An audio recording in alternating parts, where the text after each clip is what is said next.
Our next speaker is Dr. Patty Speier. Patty's a gifted teacher, facilitator, spiritual director, and leadership consultant. She served as executive director of the Seton Cove Interfaith Spirituality Center from 2000 until 2020 and was a senior director of formation for Ascension Health. During her time at the Cove, she created and facilitated numerous programs on leadership and spirituality, including the Leadership Pilgrimage and the practice of contemplative leadership. In her new role as co-founder of the Institute for Soul-Centered Life and Leadership, Patty offers spiritual direction in both individual and group settings, as well as awareness coaching for physicians and other business professionals. I've had the pleasure of working with Patty in a number of different ways over the years. In fact, she was one of my teachers at during my years at seminaries when I got to know her. So Patty, welcome, and thank you so much for joining us today. Thank you, Brian. I'm really glad to be here. So I wanted to spend just our little bit of time together teaching you some spiritual practices that can help you become more centered, especially now that we're living in this crazy time of pandemic and everything that Dr. Owens just talked about that all physicians are dealing with. This is just a little practice that may be like a touchstone for you as you go about your work and your vocation. So we know that science has told us that there are benefits to religion, and it's not so much the belief system as it is the rituals and the practices that can help us. The psychologist David Destino has written a new book on that. It's called How God Works. I have not read that book, but he's talking about how that can help you become more compassionate, more resilient. So that might be something you want to look at. But today, what we're going to look at in the next slide is a prayer attributed to St. Francis. So there's the prayer, and you probably are familiar with it. If you don't even need to be a Christian to be familiar with it, because it's a prayer that has resonated with a lot of people in their desire to live a certain way. So I'm just going to take a minute to read this prayer. And I thought about this prayer a lot during pandemic and also during the political unrest that's been going on, and just the way that people kind of get at each other's throats and everything about their own opinions. And I thought, yeah, we really do need to work on becoming instruments of peace. So I will let you know that this prayer was not actually written by St. Francis. It's only about 100 years old. And St. Francis, of course, was born in 1182 and died in 1226. So he did not write this prayer, but it's attributed to him because it so aptly describes the kind of life that he lived. So looking at the prayer together, Lord, make us instruments of your peace. Where there is hatred, let us sow love. Where there is injury, pardon. Where there's discord, union. Where there is doubt, faith. Where there is despair, hope. Where there is darkness, light. Where there's sadness, joy. Grant that we may not so much seek to be consoled as to console, to be understood as to understand, to be loved as to love. For it is in giving that we receive, it is in pardoning that we are pardoned, and it is in dying that we are born to eternal life. Okay, so on the next slide, we can think about, why is this prayer so beloved? I think it describes the kind of life that almost all of us would like to live. It sets forth what is often called a rule of life. And a rule of life sets forth your priorities. It's a commitment to live your life in a certain way. And this prayer has actually actions set forth in it that we can aspire to. Also, the structure of the prayer makes it easy to memorize. And that's another reason I think that people like this prayer so much. But the prayer is simple, but the actions in it are not easy. So let's look at our next slide. So how, since it's not easy for us to do, how could we learn to embody all of these actions? So you can see the actions in the prayer. You can read those there, and we've just looked at them in the prayer a minute ago. But this sets them forward, and you know, it might be a good idea to pick out one or two that you think you would really like to cultivate and work on those. So the thing about the prayer, though, is on the next slide, it's easy to say, but difficult to do. The parallel structure of the prayer makes it easy to memorize, easy to say, but to live the life it describes is another thing altogether. And I think the reason for this is the actions described in the prayer are impossible to do from an egocentric position.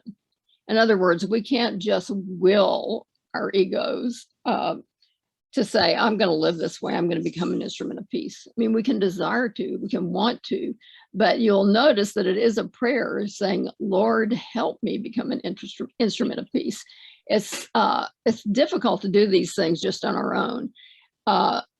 This is why the speaker in the prayer is asking for divine help, or what we might call grace. In saying this prayer, we admit we cannot will or command ourselves to live this way. Our egos are too strong. We need to move from an egocentric space to what Christianity and other religions call the true self, the divine spark within us, the image of God. Or you might call it, if you're a Buddhist, big mind, big heart, or you might simply call it mystery. But whatever, it's the deepest, truest part of ourselves, the part that's eternal. So how can we tap into that part of ourselves? On the next slide, we have some spiritual practices that can help. These are some I wanted to go over with you today. I noticed Dr. Owens talked about self-compassion. That's the third one down there.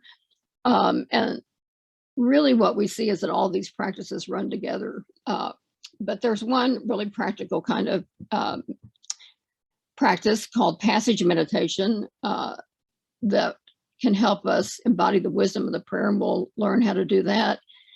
And then how do we build Sabbath time into our lives? And by Sabbath, I don't mean just going to church or synagogue or temple, but building some quiet time, some downtime in our lives. Again, Dr. Owens was referring that you should take 4 days, which he said was not enough time. And we all know that it's not enough time, but it's certainly better than not doing any. So how do we do this? Let's look at our next slide. Here's a definition of passage meditation that comes from Rabbi Rami Shapiro's book on perennial wisdom, and it's from the spiritual teacher Ignatius Warren. So you can see his definition there.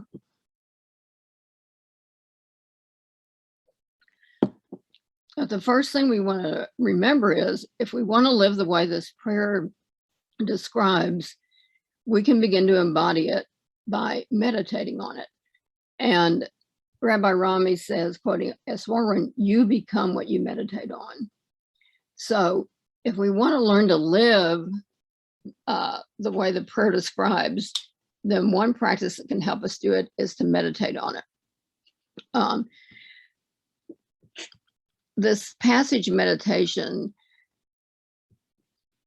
S. Warren says, in this kind of meditation, the text, the seeds of the text are worked deep into your psyche through memorization, watered by daily repetition during formal meditation practice, and allowed to shape our thoughts, feelings, and actions as they become our constant companions.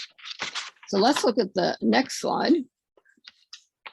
And let's just pause for a few minutes to try this. So there's the prayer right up in front of you. Let's take a few minutes to try passage meditation. So what it means is, in a passage meditation, you take a text that is inspirational to you, and sitting in silent meditation, you read and say to yourself the text over and over again. This is a lucky thing for us as Westerners, because it's very hard for a lot of Westerners to sit still and quiet and meditate and not do anything. We always feel like we have to be doing something. So actually S. Warren came up with this idea of meditation for his Western students so that they had something to give their busy monkey minds to do, and that was to read a text.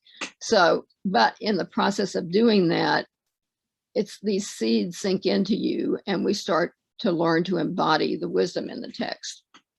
So let's just take a couple of minutes here and practice that. You might want to use the whole prayer, or you might just pick out a phrase or two and just say that over and over to yourself. So we'll sit here in silence, which may seem a little weird on Zoom, but it's not really. And I'm just going to be quiet, and we're going to look at the prayer and meditate for 2 minutes. And we're going to do passage meditation where we say the prayer to ourselves over and over, or even just pick out a couple of phrases and say over and over. So I will ring the bell to start us, and then I'll bring it to come back out in 2 minutes.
I don't know what happened to this. Can you hear me? Yes, we can hear you, Doctor. Okay, because I cannot see the screen, but I'll just move on here.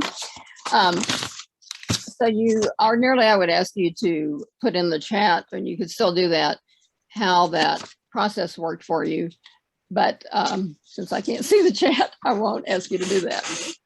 So how can this prayer function in this next slide as a beacon to light your way through difficult times? The author Nicholas Goch has said, it's really important to bring your light with you. And by that, he means something that sustains you, that's almost, not to mix metaphors too much, but it's like a touchstone. He gives an example actually from Harry Potter of when Harry and Dumbledore were in dire straits and they were being attacked by the Inferi, the spellbound corpses, which doesn't sound too fun. And the only thing that saved them was that Dumbledore had his wand and was able to make this huge light that scared these guys away. And Nicholas Goch says, we need something like that to bring with us, to sustain us in difficult times. And I think this prayer can be the thing that can sustain you. You know, even if just thinking of the title of the prayer, Instruments of Peace, when you find yourself being caught in a situation where you don't feel like an instrument of peace, you can remind yourself and say part of the prayer, and it can act like a light that sustains you. He says, don't forget your light today. It might make all the difference. So I'm proposing that the prayer can be that light for you. Here's another little practice that we can do. I want to invite you to choose one or more of the paired requests in the prayer. And there they are. Replace hatred with love, injury with pardon, discord with union, doubt with faith, despair with hope, darkness with light, sadness with joy. So just choose one of those and think about, how might this action function as a light for you? How might you have seen this showing up in your life, either through something you yourself did or something you observed? So just do a little bit of spontaneous writing, just what thoughts come to you after you choose one of these actions. How have you seen it in your life? How would you like to see it in your life? Just take a couple of seconds to write about that.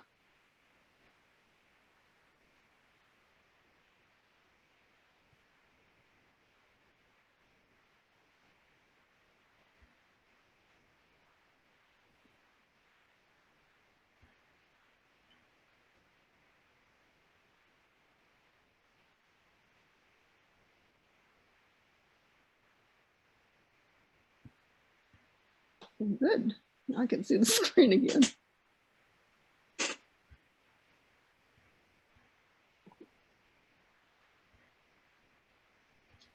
So if you want to enter anything into the chat that came up for you.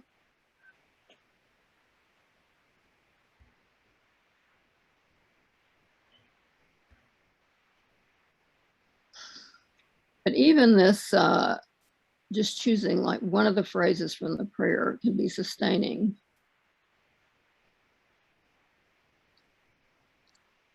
And writing about how you'd like to see this action appear in your life. So on the next slide, we can see how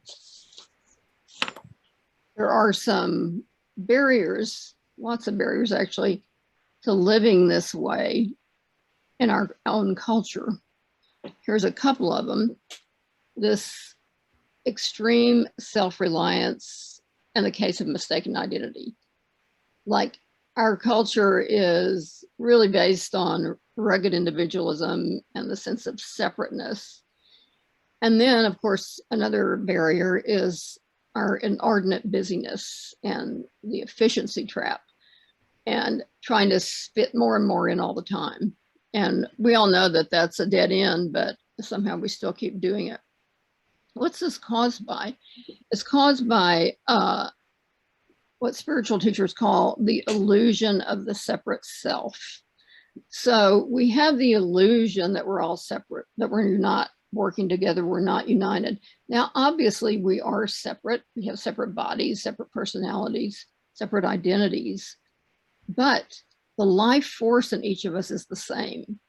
So whether you are a religious person or not, each of us has that deepest, truest self.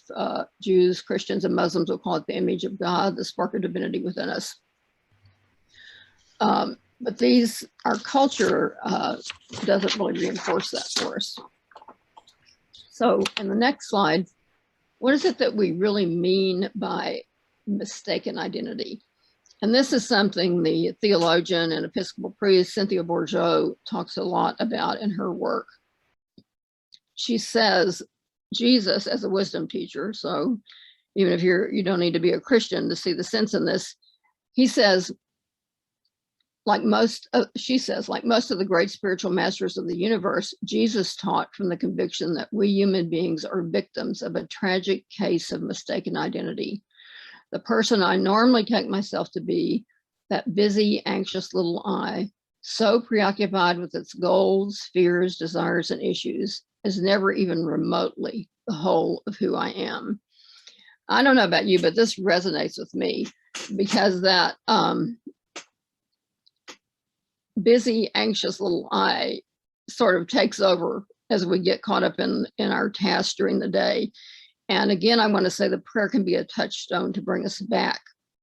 The prayer of St. Francis can call us into the fullness of our identity. And ordinarily, I would like to talk with you about how do we suffer from this case of mistaken identity. And we don't have time to do that now, but you might just think about it. You know, what causes you to lose touch with your deepest, truest self? And for a lot of us, it is just this kind of constant busyness. So on the next slide, let's look at some other practices that can help us become instruments of peace. And that's the practice of Sabbath, the practice of reading the book of nature, which just simply means spending time in nature, and the practice of self-compassion. And all of these really feed into each other. These practices can be and often are countercultural. And I know this isn't true for the healthcare community for sure, but a lot of people thought, well, you know, we've been locked down in the pandemic, so we have more Sabbath time. But I don't really think that was true because what happened was your home became your workspace. So there was a blurring of those boundaries. And maybe, you know, the telemedicine may have enhanced that too. So these practices can help us to remember who we are and become instruments of peace.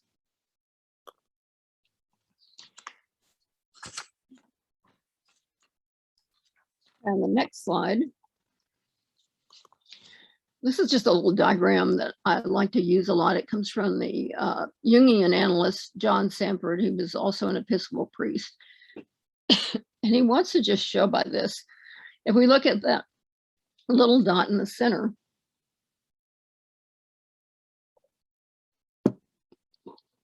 and that whole big circle, that is who we really are. That's the totality of the self.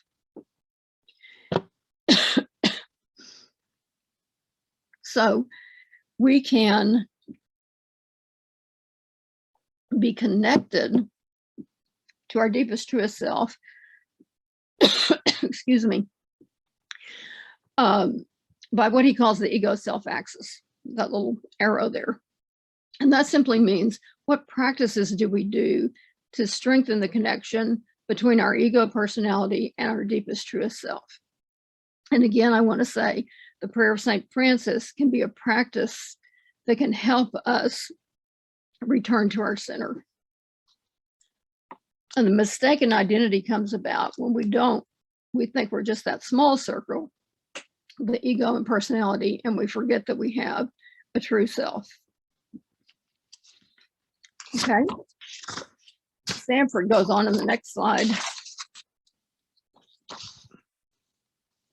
and talks about the creative ego response. And basically what he's saying is, if our ego has that clear connection, that access to the true self, we can be much more inventive and creative and centered because we're acting from that deeper, truer space. He says, he compares it to a candle. A candle lit by itself produces no flames, but lit by a fire from another source, it burns brightly. So it is with the ego.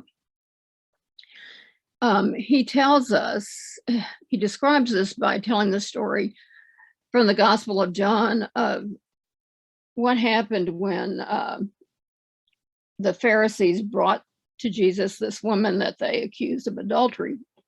They wanted to trick Jesus because the law said that the woman should be stoned to death, and they knew Jesus wasn't going to go for that. So they said, what are we supposed to do with this woman? If you remember, if you have heard the story before, Jesus does not answer him right away, but instead leans down and appears to be writing something in the dirt. And the Gospels don't tell us what it is. No one knows. But Sanford says he thinks Jesus is giving himself time to connect to his truest self. And so as a result, he gives this answer that everybody has heard, and that was a brilliant answer. On the next slide, he says, he gives the answer of a peacemaker. He that is without sin among you, let him cast the stone at her. First cast the stone at her. So this is a perfect answer. It really shows how Jesus is a peacemaker. It's really an example of the embodiment of the St. Francis prayer, because here Jesus is replacing hatred with love, injury with pardon. But he gives this answer that comes from a deep place that puts the responsibility back on the people who want to stone her.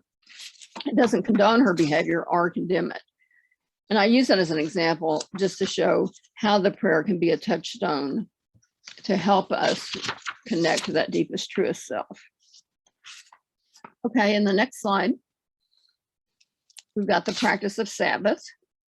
And again, this is not just going to church or synagogue or temple, but taking some time out. This really goes along with the practice of reading nature. Lots of times taking some time in nature will be the most healing thing that you can do. Even at, just going in your backyard and sitting out there and looking to see what's going on out there. Spending some time by ourselves helps us remember who we really are and how connected we are, not just to each other, but to the whole universe. And also, it takes us out of that rat race and the efficiency trap and the anxiety, that we'll never have enough time to fit everything in. So the practice of Sabbath is one way to embody the lifestyle of the prayer. On the next slide, we just see some quotes from Oliver Burkeman, who wrote an article in the Wall Street Journal not too long ago called Escaping the Efficiency Trap. Cramming more and more in is a function of the egocentric ego, the false self. And it's driven by the illusion that the separate self can be in complete control at all times. And Bergman says we can make that better, not fall into that trap, by stop believing that you'll ever solve the challenge of busyness by cramming more in, because it just makes it worse. And the more you try to manage your time with the goal of achieving a feeling of total control and freedom from the inevitable constraints of being human, the more stressful, empty, and frustrating life gets. I have found that to be true in my experience, and I bet you have too.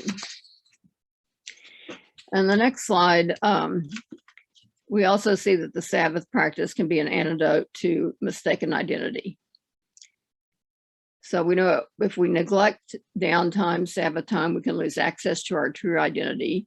And we just become obsessed with being that busy, anxious little I that Cynthia Bourgeault talked about. And as she says, it's that little busy, anxious part of us is never even remotely the whole of who we are. And Sabbath time helps us remember that we are more than just our work or our vocation.